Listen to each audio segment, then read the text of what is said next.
94 انفصالات جديدة ومصير عثمان، وهل عثمان سيتأثر بالسم ومن سيوقظ عثمان، وأحداث أخرى شيقة سنتعرف عليها في هذا الفيديو. ننصحك بمتابعة هذا الفيديو حتى الأخير. بداية، الموسم انتهى رسميا، يعني الحلقة 194 الحلقة القادمة ستكون رسميا الحلقة النهائية أي النهاية لهذا الموسم السادس. ونزل الآن خبر كالصاعقة، ألا وهو تأجيل الحلقة 194، أي أنها لن تبث يوم الأربعاء المقبل. لماذا؟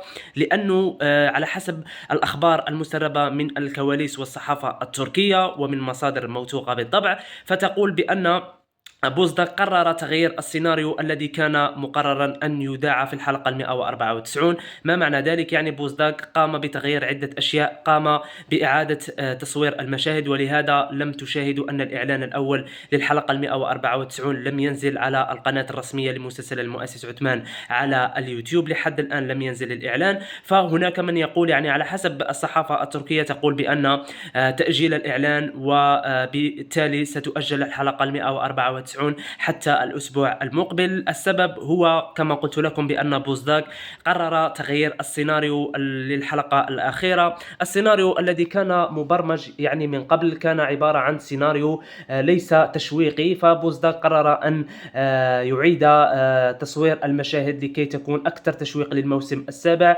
وبوزداك قال لمقربيه بأن الحلقة الأخيرة من هذا الموسم أي الحلقة 194 ستكون يعني مشوقة لكي المشاهدين ينتظرون الموسم السابع بكل شغف واشتياق. وننتقل لأحداث الحلقة 194 وماذا سيحدث.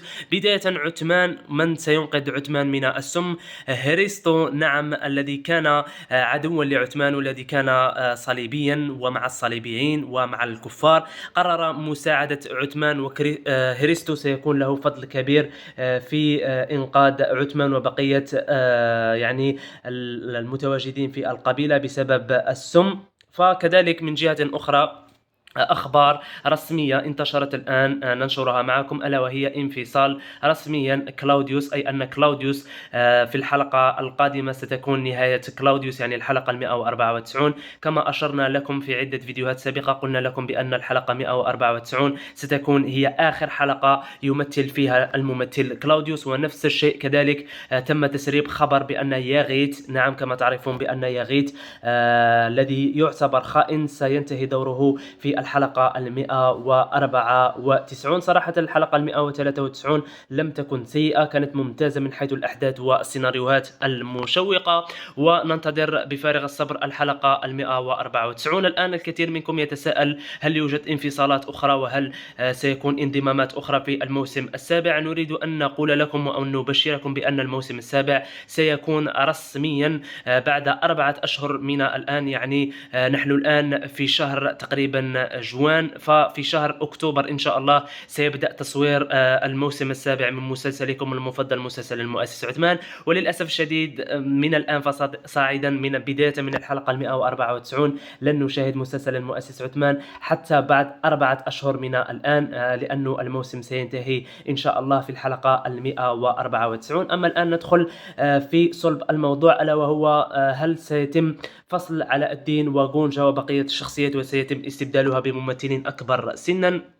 فعلى حسب الأخبار تقول بأن علاء الدين مستمر حتى الموسم المقبل. نفس الشيء بالنسبة لحليمة وفاطمة. والآن نريد أن ندخل بعض الشيء في سيناريو زواج حليمة، أو عفوا زواج فاطمة وليست حليمة، مع أوغوز. الكثير منكم يتساءل، فأنا بحثت في التاريخ حول زوج فاطمة الحقيقي، فلما بحثت عدة روايات كانت قد أكدت بأن زوج فاطمة ليس أوغوز، فقط هو سيناريو عمله بوزداك، يعني فقط من أجل تشويق الأحداث. فزوج فاطمة تاريخيا لم يذكر، فعدة روايات تاريخية مؤكدة لم تذكر زوج فاطمة، واكتفت فقط بعدم ذكر من كان زوج فاطمة. هنا أعزائي المشاهدين نكون قد وصلنا إلى نهاية هذا الفيديو. نتمنى يكون عجبكم الفيديو، ما تنسوش تشتركوا في القناة، راح ننزل لكم كواليس الحلقات القادمة وكواليس الموسم بأكمله. دمتم في رعاية الله وحفظه، نتمنى أن تكونوا بخير وبصحة وعافية. نلتقي في قادم الفيديوهات. شكرا لكم على حسن المتابعة والإصغاء. سلام عليكم.